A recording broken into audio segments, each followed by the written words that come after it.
The question is, are high box squats beneficial for a raw lifter? It's probably something that you could throw in every once in a while, but I don't see a huge benefit from it aside from the ego boost. You know, for most raw squatters, the problem is in the hole. By stopping before that, you're just not going to get a lot of use out of it. This question's on how often do we rotate accessories. We tend to rotate at a minimum every 3 weeks.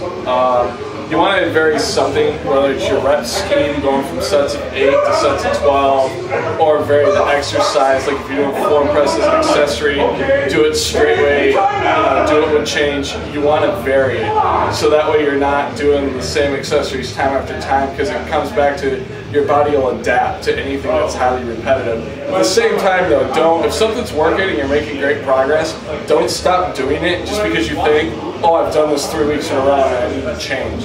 If an exercise is really working, make a small change, like change the rep scheme. And then when the exercise stops working, then change the exercise.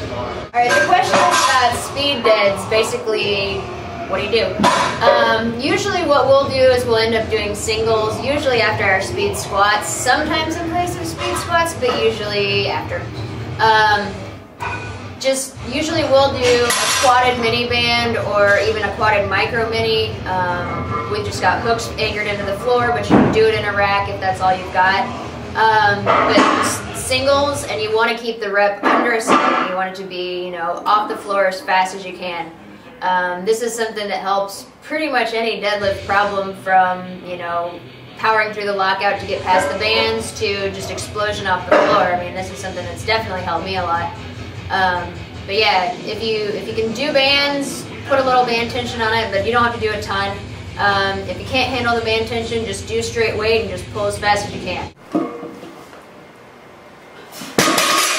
This question's on why do some of our lifters walk out squats and why do some use the mono. Part of that is we only have one mono, so only one group can use it. A lot of it has to do with where people compete. Some federations have a monolift. If you compete in a federation that has a monolift, it makes sense to practice in it. If you compete in a federation where you have to walk it out, you should walk it out in training so there's no surprises on meet day. Okay, someone asked about more details for our meet. It's going to be May 23rd, which is actually on a Sunday. It's the weekend before Memorial Day. It's going to be a SPF push-pull meet, and we're going to offer raw and single-ply divisions, and the entry forms should be available within the next week. Alright, the proper full military press is actually done with your feet very close together as though you're standing at attention. It can be both either in front or behind the neck. I prefer in front because I don't like shoulder impingements. From your chest, full to lockout. The easiest way to lock it out is push your head through so the bar ends up in a straight line above your spine, and then back down. That's a full military press. You can also do them behind the neck,